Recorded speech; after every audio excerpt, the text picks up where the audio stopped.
Folks, welcome to the Musical Instrument Museum, and we're joined today by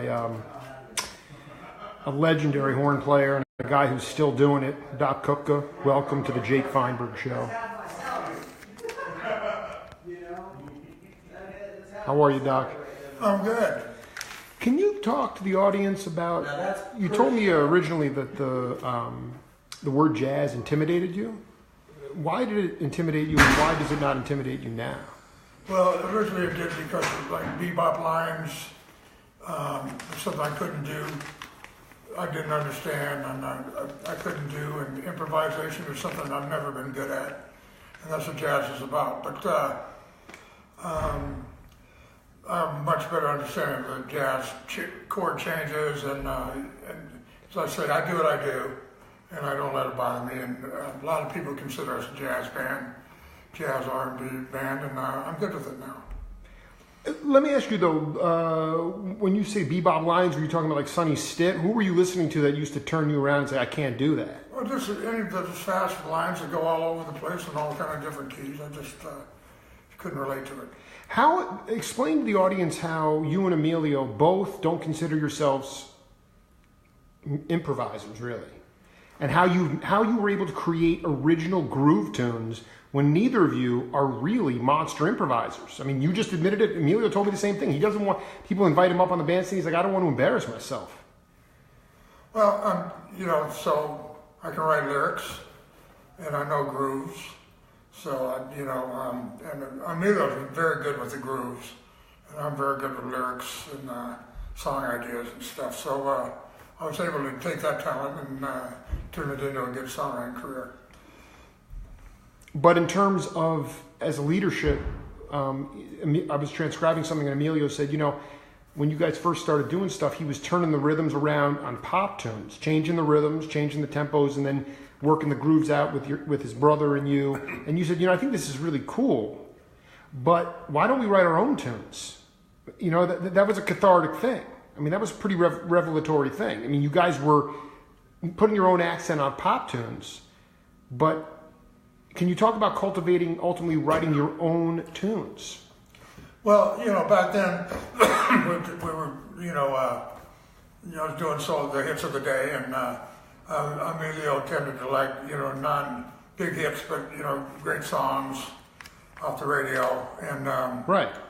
And when I just heard him changing around, I said, why not do our own stuff? And it didn't seem like that much of a big deal.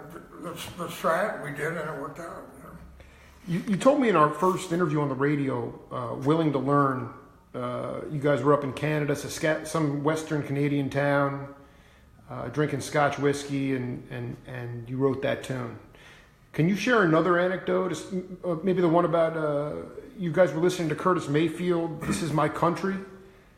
Can you, or just share an anecdote? I want to give inspiration to people who are, because you go to see tunes, people play top 40 tunes today, and they're playing it just off the way it is off the record.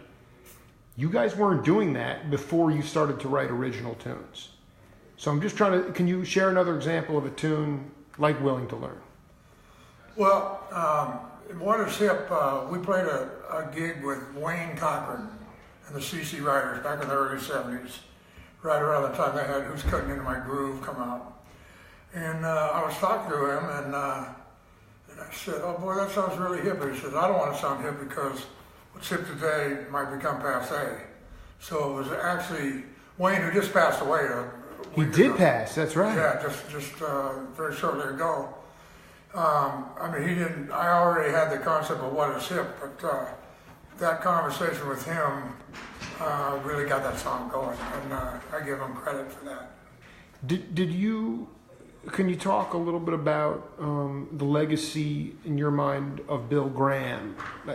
Was there a time in your career when he told you the truth, when you didn't necessarily want to hear the truth, but it helped your career? I asked Garibaldi, and he kind of dodged the question. But he said you guys were hanging with some shady characters for a while, and you could have gone down the wrong path, and Graham said, don't go down that path. Can you talk about Bill Graham's legacy to Tower of Power in the Bay Area music scene? Bill Graham was great because he would, get varied acts, all very musical, like Santana and Roland Kirk, and The Who and Lambert Henriksen around. I mean, just Everyone. yeah. He loved all music. So he loved all music, and he had a soft spot for Latin music. But that being said, he loved all music. He signed us to our first contract, and then when we had a bad manager, a drug dealer kind of manager, and he encouraged us to leave that, and but we had fallen out with him because the first record contract was not a good one, and but we repaired the bridges, and even when we were falling out, he had us open for Aretha Franklin and King Curtis at the Fillmore, even when we were on the outs, because he knew it was a good show. And he was great. He supported us all through the years, and he was a hard-nosed businessman, but I guess you got to be, and nothing but respect for him. As a matter of fact, I named my son Graham because my son was born right after he passed away. Did you go to that memorial concert? No, I was living in Los Angeles. You were living in Los Angeles, but do you feel like there's no doubt that your musical trajectory would have been completely different without him? Oh, absolutely. Absolutely. I've always been curious, could you talk about how you connected with Little Feat, and did you ever go on tour? This is a two-part question. Who did you connect with in Little Feat, and did you go on tour with another band besides Tower of Power? Well, we connected with Little Feat because Lowell George really liked What Is Hip. He did? Yes, he did. we did a tour, a Warner Brothers tour with, so it was us and Larry Graham and him, Bonnaroo, Doobie Brothers, and Montrose.